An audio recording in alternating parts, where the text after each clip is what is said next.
Jonathan Greenblatt is here. He's the CEO and national director of the Anti-Defamation League. And Jonathan, you have had some back and forth with Elon Musk over time. I think at this point you're in favor of some of the moves, but why don't you just go back to last week, what you saw, what you thought about it? Well, look, Becky, so even we step back a little bit, right? Like, let's acknowledge this has been an incredibly fraught time for the Jewish community in the United States and really around the world. We have seen this tsunami of anti-Semitism. We tracked 1,000 incidents, verified acts of hate in the 40 days after the massacre in Israel.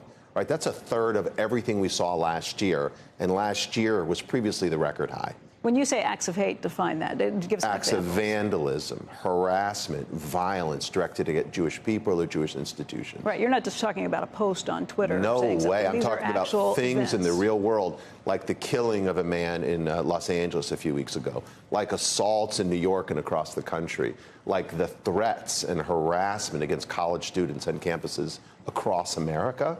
So we're seeing all that this weekend. And some of this is being committed by, hardened anti-Zionists, pro-Hamas zealots. And we see them. We see them tearing down American flags right here at Grand Central Station.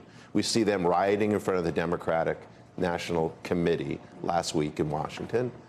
And then this weekend in Madison, right in front of the Capitol, a group of right-wing extremists parading black flags with swastikas marched.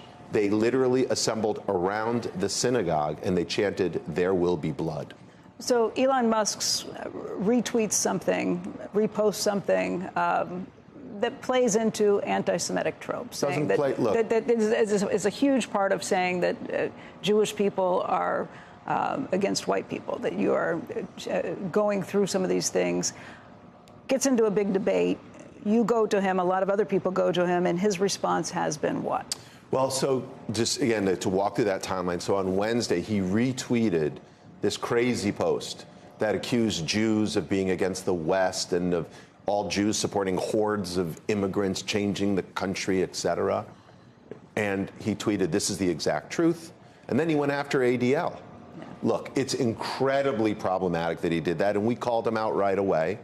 I mean, this is the kind of anti-Semitic conspiracy that led to Charlottesville, that led to Pittsburgh, that led to Poway, et cetera. So it's dangerous when one of the most visible people on the planet tweets to his 160 million followers, "This is the exact truth." Does he just not realize the power he has? I mean, these seem like... I don't think it's for me to impugn what's in his head, but I think he has a set of political beliefs, a set of ideas, and look, these things can be dangerous.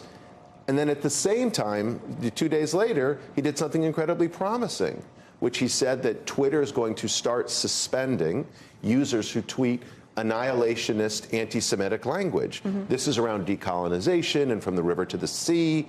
These are people who are calling for the eradication of the Jewish state, which right now literally is in a war for its life. And so if he does that, it is a kind of leadership, because no other social media companies... Yeah, this is a much further step. Much further step, and I hope the others will follow. So one doesn't negate the other. One is problematic, one is promising. My job at ADL is to call balls and strikes, not to play for this team or that team. So we, again, called him out. And, I don't believe in cancel culture. I believe in counsel culture.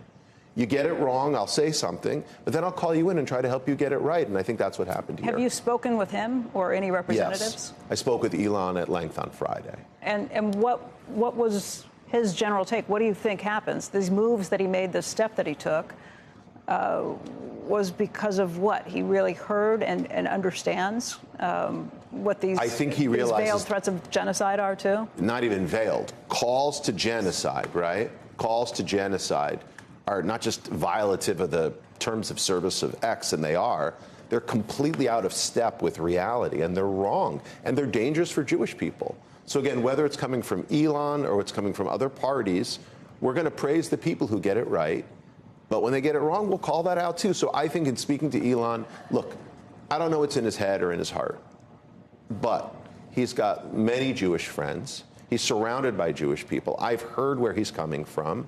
I don't think he's an anti-Semite, but that doesn't necessarily mean he won't sometimes retweet, promote anti-Semitic content, and it's still dangerous. That's why we want him to stop doing it. When you talked to him, did he say that he thought what he had retweeted, that post from last week, was wrong? Look, I wouldn't get into all the specifics of a private conversation. But again, we remember on this show, we've talked about this before, how you can say things that are critical of Israel and yet not be anti-Semitic. I think he's got strong political views, and sometimes he'll repeat texts or tweets, that are just totally offensive. If nothing else, Elon is very impulsive, but he does have to understand that when, again, you are one of the most influential private citizens on the planet, you got to be careful when you spread this stuff.